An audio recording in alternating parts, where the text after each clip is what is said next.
Each day starts with the sun. And hopefully, something to eat. And something to wear. And possibly somewhere to go. Or somewhere to stay. And the day will be full. Full of what daytimes are always full of. Work or play, or work and play. And sometimes nothing much at all. And we will watch the clouds from where we stand. And the birds will come and go. And some things will grow and overflow. And other things will turn into something new. Or shrivel up or fade away. And some things will die. And along the way, there will be love, with its arms wrapped around us tight. And some days we will curl up and wish to be any other place. And sometimes we'll be filled right up to the top with the feeling that everything is exactly right. And the night will always come too, and then we will find our sleeping place. And maybe we will read or sing. Before we close our eyes and drift into a dream. Hopefully a good one, but sometimes not.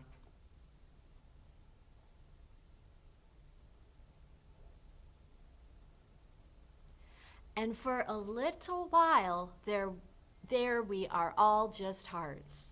Beating in the darkness. Strong and steady and sure. Each beat a reminder that we are here and alive, together but apart. The same, but exactly different. And for just a little while, there in the dark, that is all we need to be. And then the sun shines us into a brand new day. A day that is bright and blinding and full. And everyone is busy being everywhere and everything else. And all those beating hearts are still there, but struggling to be heard above it all. Each beat begging us to remember that we are already everything we need to be. Here and alive together, but apart. The same, but exactly different. And nothing needs to be heard except for our beating hearts. Strong and steady and sure.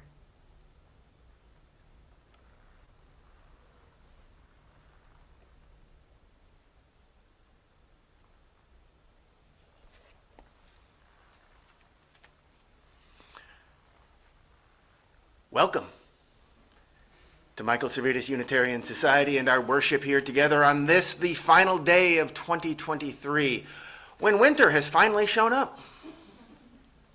I guess we were just maybe dreaming of a white New Year. My name is Chad Snyder. I am the commissioned lay minister here at Michael Servetus. I will be the ringmaster of today's service. Today I will be aided in the service by a lot of people, a cast of a bunch. But my wife Amy will be the service leader with me. Polly and Bruce for music. Sam's here, right. A tuba for music. And many of you who will share poems or music or other readings as we come together on this last day of the year to consider time. And yeah, I know, it's cliche, but what are you going to do? Sunday fell on the last day of the year. I don't really have much in the way of announcements today, except since I host the Coffee House, I will remind you that Coffee House is next Saturday. At Pilgrim House, we have the potluck starting at 5:30. The show starts 6:30-ish, depending on when we get people in there and tech set up and who knows. But I see you, Byron. Charlie Martin is planning to be there Charlie Martin will be there with, to continue his painting. to continue paint. Oh, so we're gonna have, will we be seeing art in process? Yes, We, continuing the one he started. well, there's a whole new reason to show up. You will get to see art in process as part of the coffee house next week. So that's at Pilgrim House. If you would like to perform, do a reading, tell a story, do a dance, sing a song, whatever you'd like to do, email me, let me know, and I'll get you on the list. If you show up on Saturday and say, hey, Chad, I know I didn't email you, but I want to do a thing, I'm probably going to say you get to do a thing. So, but it would be nice to know in advance if you can let me know. Oh, yeah. You probably know it better than I do. I'm Katie Johnson. I got a message from chat that said I need to remind people about a survey that's gone out. So a week or so, I guess exactly a week ago, we sent an email with a survey link. You can also get a link in the Thursday update, or you can go straight to the website. We want everybody's thoughts about some questions that we were asking. And so whether you attend frequently or not so much, please take a few minutes and fill out that survey for us. It will really help us as we do our future planning. Thanks. I have done the survey. It is not terribly onerous, so you can do it too.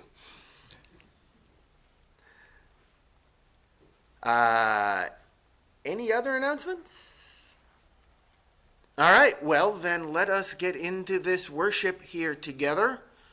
We will light our chalice with words by Kristen Harper. Each day provides us with an opportunity to love again, to hurt again, to embrace joy, to experience unease, to discover the tragic. Each day provides us with the opportunity to live. This day is no different.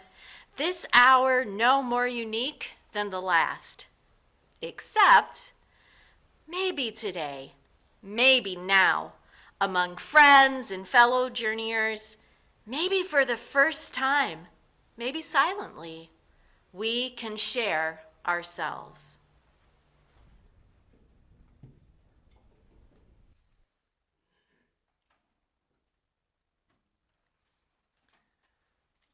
When she was 8 years old at an Ohio Children's Hospital, Maddie Stepanek wrote these words.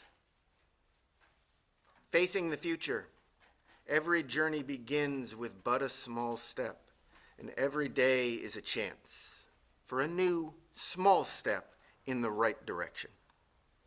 Just follow your heart song. So, I don't remember exactly how the subject of a full moon came up in this conversation in the locker room at a Lifetime Fitness. Something about it being Halloween, I think. But anyway, as this guy and I were chatting and packing up our workout clothes at the gym, I said something about it maybe being a full moon.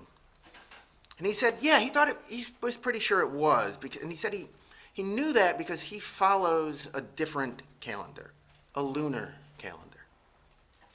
A Middle Eastern calendar is what he said.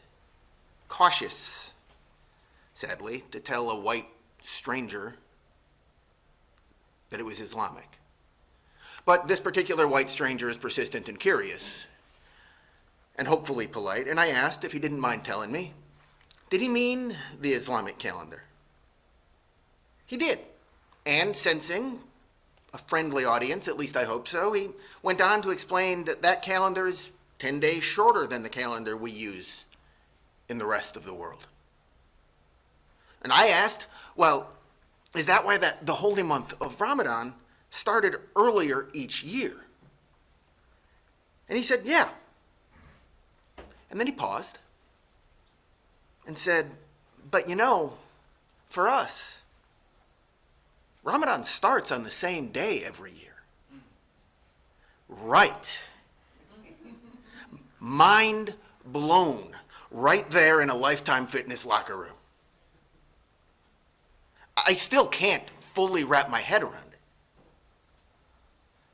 I mean, we all experience time, right? I mean, ugh. When I go running, it doesn't count if I don't time it on this thing. We live in and through time. We know how to track it, trust me. To measure it, seconds, minutes, hours, days, months, years. Easy, right? Until somebody comes along in the parking lot, or in the locker room and says, hey, you know what, that time thing, that's not the same for me, for all of us. And then something as simple as counting the year,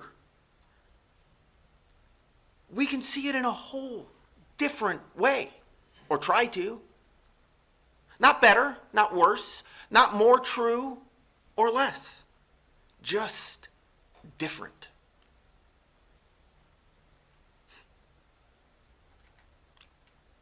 God, divinity, the holy or the sacred, faith and meaning, they're like that. We go through life pretty sure we know what they are or what they aren't. And then somebody tells us that there's something else altogether. And a window opens. And if we let it, our world is expanded and maybe just a little brighter. So today, we're going to play with time. And by we, I mean other people mostly, so that I don't have to write a longer sermon than that. So, I have been emailed by a bunch of people that are on my list. If you, because I said last week you could, brought something that you would like to share and read, let me know in between and I'll work you into the list.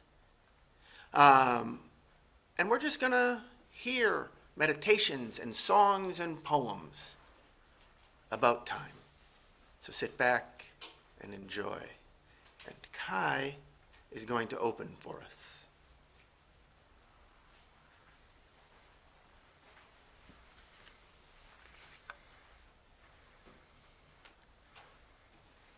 Adjust this just a bit. The wheel that turns, the bell that chimes, the arc that bends, the line that is never broken, the star that shines, the gold that glistens, the gem that sparkles, the candle flame that flickers,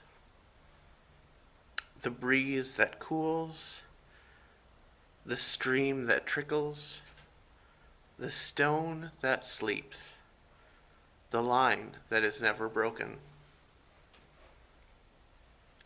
the steam that sighs, the dream that dies, the stalk that breaks, the leaf that withers, the line that is never broken, the pen that scribes, the needle that stings, the fog that blinds, the silence that burns deep, the nightmare that finally disperses, the eyes that see, the hand that holds, the heart that knows, the song that refuses to die, for the line will never be broken, the crows that call, the street lamp standing sentinel, the night sky that listens, the line that is never broken, the wind that whispers, the wool that warms, the moon that glows, the darkness that brings respite sleep, the breath that delivers a lungful of air, the scrap of something that crinkles in my hand, the day that comes to an end, the line that is never broken.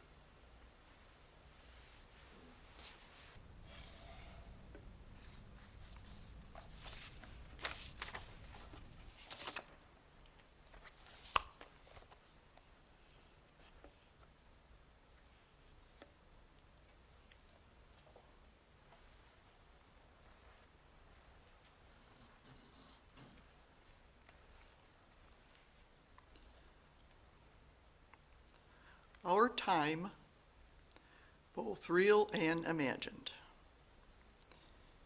We humans create our sense of time from the continuum of life, which we mark and measure and divide. We are mere youngsters as we look back in wonder to study and measure time as it is chronicled by our earth and the stars. Earth and stars, which, by the way, don't give a hoot about our needs to measure and divide. Dividing into units less than eons and more than nanoseconds, we calendar our lives into years and months and weeks and days. And we speak of and order and plan our lives day to day with a time that is only imagined. Yes, tomorrow never actually happens. The continuum of life always happens in the present. Each moment is all that is real. The hurry and the bustle is in the moments, the worry and strife, the success and delight are in the immediacy of the moment. And the moments made most sacred, most noble and sublime, are those we humans spend together in sharing. Bright, bursting joys, kindness, laughter, good fortune, challenges, worry, despair, sorrow, and the deepest grief. Our lives pulse in moments of earnest connection, when sincerity can comfort, encourage, inspire, because we are the difference. And consider the sustenance of solitary moments, ample perhaps with challenge and expectation, and often brightened by awe and wonder and joy. Life-giving, they can inspire decision and growth and change. For sentient and sensitive creatures such as we, life is sustained and enriched in the moments that ask for caring, for others, for self. Open-hearted and grateful, generous, unconditional. But since we are dreamers and planners with consummate creative imaginations, as you make plans for the future and you want to cast light on your tomorrow with the glow that you create today, remember, seek first the joy that sustains you. Then just find somehow to give it away. Yes, the reveling is in the beauty of the moments. So here's to all the remaining remarkable moments. And here's to those intangibles of our humanity that we sentient, sensitive beings have named. Here's to hope and courage and marvels. Here's to joy and love.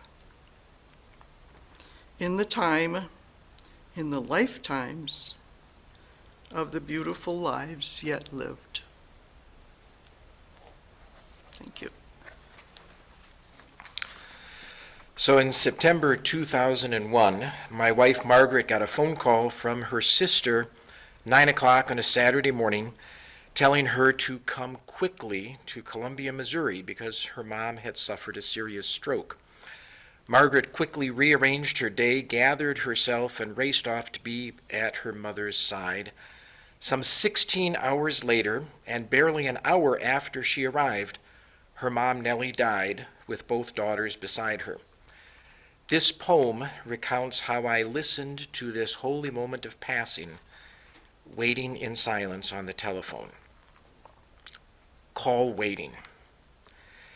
May I put you on hold for just a second? Always meant several minutes, resting my ear against the phone, grudgingly, impatiently, indignant that call waiting hardly ever seemed any great benefit to me. That all changed, however, last night, as I listened in the silence, hearing now you're breathing, then you're weeping, then you're singing, knowing this moment of waiting was sacred beyond measure. For this call, on which I now waited, was not of this world, but the next, raising Mom through death to life. Carried well by soft melodies of amazing grace, I am sure Mom heard in your voice at this end the now rising chorus of those glad to greet her at that end. Here, though, is but the merest of miracles, for I was not alone in being made to wait, while matters more earnest received their due. Think of God who had called to Mom out of the early morning dark. See how all day long she resolutely, even stubbornly, refused to click back over, eager to go, but not quite yet. May I put you on hold for just a second? Even God must wait for a daughter on her way.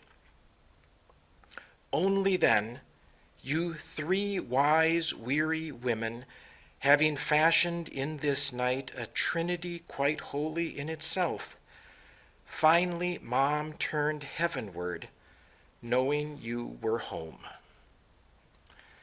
And I wrote the poem as an acrostic, and I gave Margaret's mother, Nellie, words hidden down the left margin. So if you read straight down, it says, Margie, thanks for coming home to see me off.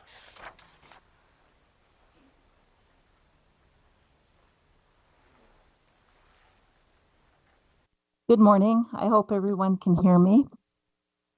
Purpleina is making her appearance today. Purple and I looked at a lot of songs about time and clocks. And then Purpleina said, it's my time to shine for New Year's Eve.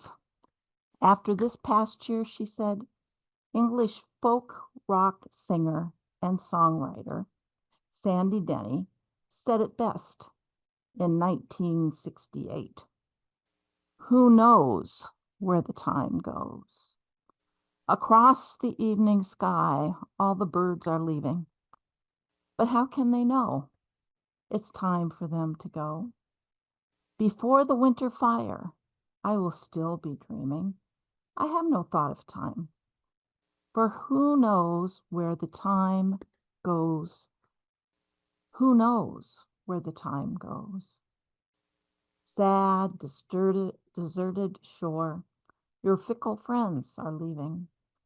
Ah, but then you know, it's time for them to go. But I will still be there. I have no thought of leaving. I do not count the time. For who knows where the time goes? who knows where the time goes? And I am not alone while my love is near me. And I know it will be so until it's time to go. So come the storms of winter and then the birds in spring again. I have no fear of time, for who knows how my love grows, and who knows where the time goes. This is a poem called Kindness by Anya Silver. I was thinking, what if we measured time with kindnesses? Last week, a nurse pulled a warm blanket from a magical cave of heated cotton and laid it on my lap, even wrapping my feet. She admired my red sandals. Once a friend brought me a chicken she'd roasted and packed with whole lemons. I ate it with my fingers while it was still warm. Kindnesses appear, then disappear so quickly that I forget their brief streaks. They vanish while cruelty pearls its durable shell. Goodness streams like hot water through my hair and down my skin, and I'm able to live again with the ache. Love wakens the world. Kindness is my mother, sending me a yellow dress in the mail for no reason other than to watch me twirl. Hi, I thought I'd actually read a short piece of prose by Karen Herring, who's a local minister who has a writing ministry. And it's from a book called For All That Is Our Life. It's a meditation anthology that the UUA puts out.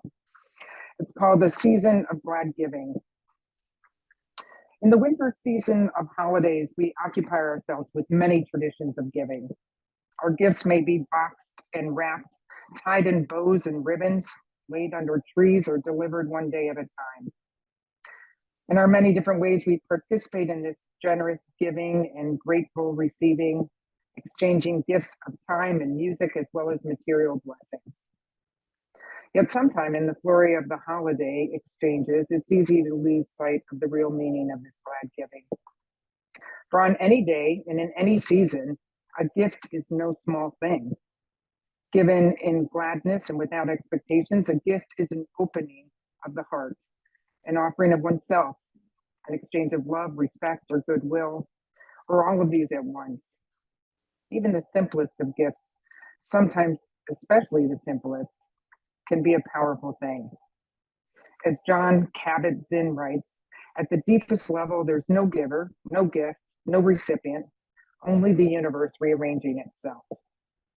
In the tradition of many tribal cultures around the world, the gift is something that must, by its nature, keep moving.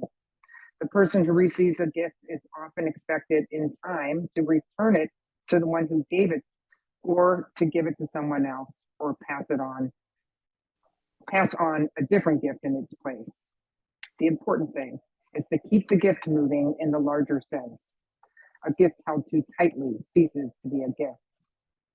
As we consider the many gifts we've been giving over our lifetime, the talents we received at birth or by training, the circumstance and opportunities that have blessed and shaped us, the comforts we enjoy materially, emotionally, or spiritually, we might ask ourselves how we will keep these gifts moving. Perhaps this is the reason for the old tradition of writing New Year's resolutions so soon after the gift-giving traditions of December. It may be the best time for remembering with gratitude of the heart all that we've been given and considering with generosity of spirit all we might give back. It may be the best time to understand how we might participate all year long in the radical and restorative rearrangement of the universe. As we move through this season of giving, let us be grateful for all that we receive, and let us remember to keep our gifts moving. In 2021, Minnesota lost a singular treasure of a poet. He was a quiet sort, and maybe not known by many. His name was John Caddy. He was a professor, educator, and a naturalist through and through. And what was interesting about his writing was he was always trying to give the reader an intimacy with nature that he didn't feel they often got because maybe they didn't get out into nature. And so he'd take pictures. He'd go for walks every day and take pictures. And for a while, he sent out an email called Morning Earth Healing Images. I don't know how I happened upon this, but I feel really lucky that I got some of those emails through the years. And he would post a picture and then include his thoughts that came to him with this image. And he felt that people could get more out of it with something that was about this tree or this iridescent beetle rather than some abstract concept of nature. And anyway, I have this poem, most of his poems were very short. And this, I have 3 sentences in this poem, and it's not the whole poem. I cropped this portion of it because I coupled it with a painting that I did. And I searched and searched. I could not find the whole poem, so there's just a couple sentences before this. And I don't know the title of it, but I call it Big Blue Stem. Now, Big Blue Stem is one of our prairie grasses, one of the really tall ones. It can get up to 8 feet tall. And I had some big blue stem out in my meager little prairie garden. It was taller than I could reach. So when you think of the word prairie, you know what comes to mind. Or if you think of bison, probably get an image of bison, buffalo. Well, this was his thought on that. Big blue stem grass is chiefly root and deep. It brings to light each spring the truths of dissolved rock. For 1,000,000 years, Big Blue Stem became thunder on the prairies, became the flesh of bison, which for 1,000,000 years became again Big Blue Stem. Form is brief illusion. All beings are transformed and recycled. This is Why I Wake Early by Mary Oliver. Hello, sun in my face. Hello, you who make the morning and spread it over the fields and into the faces of the tulips and the nodding morning glories and into the windows of even the miserable and the crotchety. Best preacher that ever was, dear star, that just happens to be where you are in the universe, to keep us from ever darkness, to ease us with warm touching, to hold us in the great hands of light. Good morning, good morning, good morning. Watch now how I start the day in happiness, in kindness. Because sometimes our time gets interrupted. This is titled Interruptions. She was not the interruption I wanted while happily at work out on our front porch on a warm May afternoon. Living on a quieter residential street in St. Paul's Midway, I know at least by sight most of the people who wander by. They're my neighbors. She was not a neighbor. Shuffling along in flip-flops, engaged in an animated conversation with someone not there, she drew my cautious attention. A devoted introvert, I count on keeping my social interactions on a short leash. Cheery hellos are plenty for me. Chit-chat, even with neighbors, tuckers me out. This woman's energy plus her mildly disheveled wardrobe looked dangerous to my inner calm. Thankfully, she was in her own inner world, until the clink of an ice cube invited her into mine. She'd already passed by when I took a sip of water from my stainless steel thermos. Hearing the ice clink, she whirled around as if on edge. She was. She wanted to talk. I just wanted not to be rude. She rambled, not incoherently, but every sentence had side streets to it. And our worlds were so different that even our English was barely a shared language. She owed money to her dope dealer, and he wanted it now. She'd just started a job, but was still living in a tent in a park. At 43, she looked a decade older, 3 grown children and a grandchild too. Her caseworker was trying to get her into treatment and housing. She was going to turn all this around. She had noble hopes and inner demons. Don't we all? Hers were just more on public display. Her anxiety was palpable, but she was also hungry and grateful for human interaction. We talked 12 minutes maybe, exchanged names, and still she'd made no plea for money. I finally asked how much her dope debt was. $40. I'd feared worse. Still, as an out-of-work religion professor, money was tight, and I told her so. As I pulled the bills from my wallet, her eyes widened. I said, the $40 is to clear your debt, so you don't need to be afraid. The other 10 is for bus and a bit of food. She was jittery with joy. Can I hug you? Barely waiting for my yes, she gave me a very perfumed and very heartfelt embrace. Ready to step back into my space, I said, I'm going to send you on your way now with a blessing, by which I meant, okay, let's say goodbye. She, however, assumed I wanted to pray over her and eagerly bowed her head and clasped my hands, hoping for a bit of holiness. What could I do except invite the goodness of God into her life? So I did, and then she left, smiling down the block. Was I foolish to place $50 in her hands?